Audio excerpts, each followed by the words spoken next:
नमस्कार। मैं आपके सामने एक भाषण प्रस्तुत करना चाहूँगा।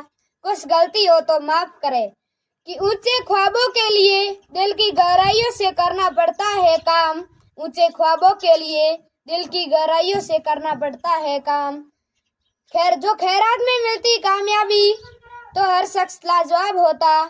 जो खैरात में मिलती कामयाबी तो हर शख्स कामयाब होता। फिर कदर नहीं होती कामयाबी की तो बिना हुनर के हर शख्स लाजवाब होता। फिर कदर न होती कामयाबी की तो बिना हुनर के हर शख्स लाजवाब होता। कि लोहा जितना तपता है उतनी ही ताकत भरता है। लोहा जितना तपता है उतनी ही ताकत भरता है। कि सोने को जितनी आग लगे उतना परख निखराता है, उतना परख निखराता है। हीरे जैसा चमकना है तो हीरे जैसी धार लगानी होगी, हीरे जैसी धार लगानी होगी। नदियों से आदर पाना है तो पर्वत छोड़ निकलना होगा, पर्वत छोड़ निकलना होगा। सूरज जैसा बनना है तो सूरज जैसा जलना होगा, सूरज जैसा जलना होगा। हम भारत माँ के बच्चे क्यों सोचे रास्ता सरल होगा, हम भारत माँ के बच्चे क्यों सोचे रास्ता सरल होगा। वक्त लगेगा लेकिन संघर्ष जरूर सफल होगा, वक्त लगेगा लेकिन संघर्ष जरूर सफल होगा। मैं आज आपके सामने देशभक्ति और राष्ट्र निर्माण के बारे में कुछ मत देना चाहूँगा। मैं नहीं मानता कि राष्ट्रगान में 52 सेकंड खड़े होकर गाना या वंदे मातरम भारत माता की जय से जोरों शोरों से नारे लगाना ही देशभक्ति है। महोदय, यह वह सदी है जहाँ नीति, नैतिक और मूल्यों के धज्जियां उड़ाते नजर आते हैं लोग। यह वह सदी है जहाँ सत्य, अहिंसा, सदाचार और सन्य जैसे भावों के मूल्य बेचते नजर आते हैं लोग। अजी इस मुल्क को खतरा न हिंदुओं से है न मुसलमानों से है। अजी इस मुल्क को खतरा न हिंदुओं से है न मुसलमानों से है। अजी इस मुल्क को तकलीफ है तो सिर्फ बेईमानों और गद्दारों से है। अजी इस मुल्क को तकलीफ है तो सिर्फ बेईमानों और गद्दारों से है। एक सैनिक बनकर सेवा में जाना ही देशभक्ति नहीं होती, एक सैनिक बनकर सेवा में जाना ही देशभक्ति नहीं होती। आजादी से पूर्व बात कुछ और थी और आज बात कुछ और है। तब झांसी की रानी लक्ष्मीबाई से लेकर शहीद आजाद भगत सिंह तक, चंद्रशेखर आजाद से लेकर महात्मा गांधी तक, इन्हें हम देशभक्त कहते हैं। आज हम देशभक्त कहें तो कहें किसे? अपने परिवार, समाज और राष्ट्र के प्रति समर्पण का भाव है देशभक्ति।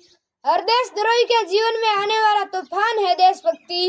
एक पत्रकार अपनी पत्रकारिता पूरी ईमानदारी से करे तो यह है देशभक्ति, तो यह है देशभक्ति। धर्म लोकता को पछाड़कर पूरी ईमानदारी से किया गया कार्य है देशभक्ति। एक शिक्षक पैसों के लिए नहीं, एक शिक्षक विद्यार्थियों को आगे बढ़ाने के उद्देश्य से पढ़ाए तो यह है देशभक्ति, तो यह है देशभक्ति। आज के ये नौजवान युवा इस वतन के खातिर दूसरों को मारने के लिए नहीं, पहले खुद मरने के लिए तैयार हो तो यह है देशभक्ति, तो यह है देशभक्ति। आज मैं इन देशद्रोहियों को दो पंक्तियां कहना चाहूंगा कि ए हवा में जहर घोलने वालों, फिर जाए हमारे इशारों से बदलती है, तुम क्या तस्वीर बदलोगे मेरे हिंदुस्तान की? इन शेरों के जिगर में माँ भारती बसती है, मैं आज बात राजनीति की करूं तो राजनीति मुझे कोई परहेज नहीं, लेकिन परहेज राजनीति करने की नीति से है। चुना गया उम्मीदवार राजा नहीं सेवक होना चाहिए, जो जनता की हर एक समस्या का निदान कर सके। और हाँ, संसद में लड़ झगड़ कर नहीं, सोच समझकर फैसले लिए जाए तब हमारा राष्ट्र निर्माण संभव होगा। हमारा राष्ट्र निर्माण तब संभव होगा जब परीक्षा के पेपर लीक नहीं होंगे और युवाओं के भविष्य के साथ खिलवाड़ नहीं किया जाएगा। हमारा राष्ट्र निर्माण तब संभव होगा जब प्रत्येक खेत में पानी पहुंचाया जाएगा।